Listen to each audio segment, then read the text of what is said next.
Welcome to this deep dive. Today, we're looking at Mary Shelley's Frankenstein, not just as the classic horror story we all know. Right. We're going deeper. We're exploring how her own uh, really profound personal grief is sort of woven into the fabric of the story itself. Exactly, and we're drawing heavily on an analysis by David Bannon from Front Porch Republic. He's actually written books on grief, so he brings a specific expertise here. Yeah, that's key. Yeah. His perspective helps us see how Shelley's personal tragedies didn't just happen alongside her writing Frankenstein, but actually shaped it. Right. So our mission really is twofold. First, to get a real sense of how Mary Shelley's, frankly, heartbreaking life experiences show up in the novel. And second, And to look at how writing, creative expression can be a response to loss, maybe even a healthy one. a way to navigate grief. Yeah. We know you listening appreciate getting that deeper knowledge, maybe those aha moments. We think this look at Shelley definitely offers that. Absolutely. So where do we start? Her early life, I suppose. Yeah, let's unpack that. Tragedy struck literally from day one. Or, well, day 10. Her mother, Mary Wollstonecraft, the famous feminist writer, died just 10 days after Mary was born. Imagine that, losing your mother immediately. And that loss, it really affected her relationship with her father, William Godwin. The philosopher, yeah. And Bannon points out something else quite interesting about Godwin, his narcolepsy. Oh, right. He could suddenly fall asleep, almost like death. Exactly. So for young Mary, that line between life and death must have seemed, well, very fragile, right there in her own home. You wonder how that shaped her young mind. And she spent a lot of time at her mother's grave, didn't she? She did. It became a really significant place for her, almost a sanctuary, it seems. And incredibly, it's where she met Percy Shelley. At her mother's tomb, yeah. He was married at the time. She was only 16. It's quite the Gothic romance origin story in itself. It really is. And when they eloped, her father, Godwin, was deeply hurt. Apparently, he never forgave her. So, even before Frankenstein, you see these themes emerging in her life: loss, abandonment, complicated family dynamics. Definitely. But the intense personal losses were sadly just beginning. Yeah, the death of her first child, Clara, that's just devastating. She was born prematurely in 1815. And Mary's journal entries from that time, they're very brief, simple. Like nurse the baby, read. Just the routine of a new mother. Which makes the entry that follows just gut-wrenching. 12 days after Clara was born, Mary just writes, "Find my baby dead." The starkness of it, just 4 words. And that loss haunted her. Bannon highlights her journal entries about dreaming Clara came back to life. Oh, those dreams. Dream that my little baby came to life again, awake and find no baby. Over and over. It's heartbreaking. And she wrote herself, didn't she, about how her thoughts always return to that point. Yeah, whenever I am left alone to my own thoughts, they always come back to the same point, that I was a mother and am so no longer. Wow. It really shows how fundamentally that loss changed her sense of self. It wasn't just sadness. It was a shift in her identity.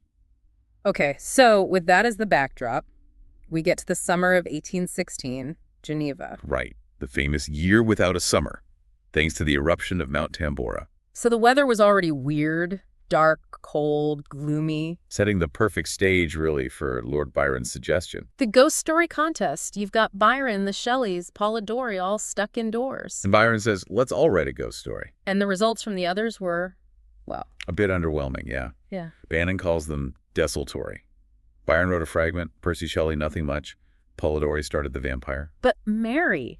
For Mary, something clicked, something profound. She had what she called a waking dream, a vivid vision. Describe it again. Of the hideous phantasm of a man stretched out, and then seeing it stir, come to life with some powerful engine. Chilling. And here's the crucial link. Bannon and others make the connection between that vision and her dreams of Clara. Exactly.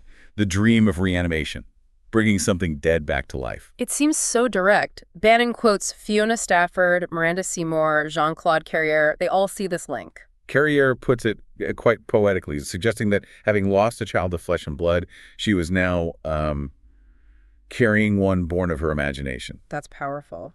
Okay, so we see the biographical source of the inspiration. Now, how does this grief actually play out in the novel? Well, the most obvious parallel is Victor Frankenstein rejecting his creation. Right? Abandoning it immediately, horrified by it. Just as Mary felt the devastating absence of her child, Victor actively creates that absence for his child. He denies it connection love. And the creature feels that abandonment so deeply. That line, I am alone. Yet even that enemy of God and man had friends and associates in his desolation.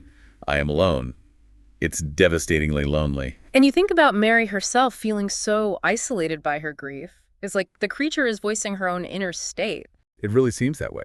And, the creature is surprisingly eloquent, arguably more emotionally developed than Victor in some ways. He really is. He learns, he feels, he expresses his pain so clearly. And Charles Frayling, the cultural historian, makes a really interesting point Bannon includes.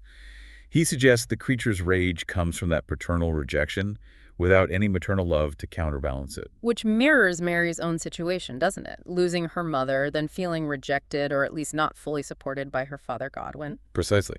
It maps onto her own experience in a striking way. And there's this idea from researcher Mary O'Neill about how literature can help with disenfranchised grief. Right, grief that society doesn't really acknowledge or give you space for. Given the circumstances of Clara's death, Godwin's disapproval, Mary's grief was complex. So Frankenstein becomes a way to explore those feelings, maybe, that she couldn't express elsewhere. It seems very likely. A vessel for those really difficult, painful emotions. But as Bannon emphasizes, her suffering wasn't over. Not by a long shot. No. Tragically, there was some happiness, the birth of her son William, who they called Willmouse, and she did marry Percy Shelley. But then came more loss. In Italy. Another daughter, also named Clara Everina, and then little Willmouse himself. Both died within about 9 months of each other. It's almost unimaginable. Percy Shelley wrote some incredibly moving lines about Willmouse's spirit living on, didn't he? In Mary's grief and in nature. Yeah, connecting her sorrow to the world around them. Trying to find some solace, perhaps. But the sheer accumulation of loss. Then she miscarried again. And Bannon points out the timing on the anniversary, June 16th, of her Frankenstein dream. Wow. That's eerie. And then, of course, the biggest blow, Percy's death. Drowned at sea in 1822, Mary was utterly devastated. Her reaction, though, insisting he was still present somehow. It speaks to that intense need to maintain connection, doesn't it? A refusal to accept the finality of death, perhaps rooted in all the loss she'd already endured. And this need comes through so clearly in her poem, The Choice. Yes. Bannon discusses this elegy. It's her wrestling with how to keep that spiritual bond with Percy alive, even acknowledging their past difficulties. And she mentions the children in it too, right? Clara Everina and Willmouse. Explicitly. It shows how those earlier losses were still incredibly raw, still part of her present grief. She writes about Willmouse, his spirit beats within his mother's heart. There it is again, carrying the lost ones within her. And this is where Bannon makes a really important point about creative expression. It wasn't just wallowing in sadness. No. He argues these acts of writing, the poem, maybe even the novels, they can actually be positive. They give meaning, allow for a kind of gentle remembering. Like therapy, almost. A way to process it through art. Exactly. And Frankenstein wasn't the only place these themes surfaced in her work. Right, her other novels, Matilda, The Last Man. Matilda was written soon after Willmouse died.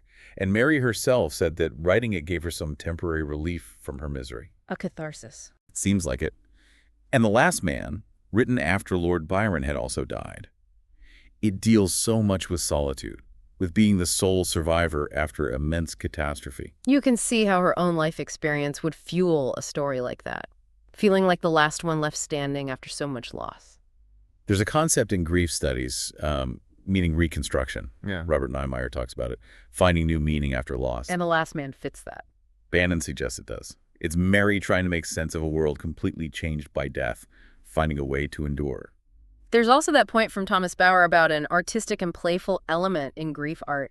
That seems counterintuitive. A little, yeah. But the idea is that even in exploring dark themes, the act of creation itself, the artistry, can offer a way to cope, to break the silence that death often imposes. Maybe the eloquence of the creature in Frankenstein, that deep thinking is part of that. Not just horror, but philosophy too. Could be. It's engaging with huge ideas even amidst the pain. So Mary Shelley eventually returns to England. She has her one surviving son, Percy Florence. How did she view grief in her later years after living through so much? Bannon sums it up really well. She found solitude hard, but also necessary. A space to really confront who she was. And she didn't see grief as just passive suffering. No, she saw it as an active engagement with her own nature, something profound. And that final quote Bannon uses is just incredibly powerful. It really is. It is better to grieve than not to grieve. Yeah. Grief at least tells me that I was not always what I am now. I was once selected for happiness. Let the memory of that abide by me. It's an acceptance, isn't it? An acceptance that the pain is proof of the love, the happiness that existed before. It reframes grief entirely, not as something to get over, but as part of who you are, connected to what you valued. Exactly. A testament to loss, but also to life and love. So, wrapping this up, it's clear Frankenstein isn't just a monster story. It's so deeply connected to Mary Shelley's own life, her losses. Absolutely. And her writing wasn't just a consequence of her grief, it was her way through it. Her way of processing, of remembering, of reconstructing meaning. And for you, listening, hopefully this gives you a much richer way to read Frankenstein, to see the human heart, the grieving heart behind the Gothic horror. It's one of those surprising layers, isn't it? Finding such intense personal sorrow embedded in this iconic work of imagination. It really is. And it definitely makes you think, how many other great works of art or books might carry these hidden layers of personal experience, particularly loss? If we looked closely at the creators' lives, what other depths might we find? What other human stories are waiting just beneath the surface? That's definitely something to ponder. A great thought to leave things on until our next deep dive.